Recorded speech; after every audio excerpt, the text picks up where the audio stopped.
ہر چیز کا ایک استعمال کا طریقہ ہوتا ہے، اور انسان اتنا باشعور ہے کہ اسے ہر چیز کا استعمال کا طریقہ بخوبی معلوم ہوتا ہے اور اس کو صحیح طریقے سے استعمال بھی کرنا جانتا ہے۔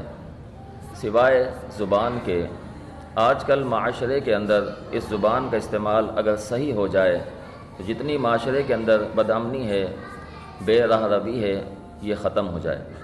پیارے پیغمبر علیہ الصلاۃ والسلام کی سنن ترمذی کے اندر یہ روایت موجود ہے۔ سیدنا ابو سعید خدری رضی اللہ تعالیٰ عنہ اس حدیث کے راوی ہیں۔ حدیث نمبر 2407 ہے۔ پیارے پیغمبر علیہ الصلاۃ والسلام فرماتے ہیں، جب ابن آدم صبح کر لیتا ہے تو اس کے سارے اعضاء زبان کے سامنے ہاتھ جوڑ کر کھڑے ہوتے ہیں اور اسے کہتے ہیں، اگر تو صحیح رہی تو ہم بھی صحیح رہیں گے، تو ٹیڑھی ہو گئی تو ہم بھی ٹیڑھے ہو جائیں گے۔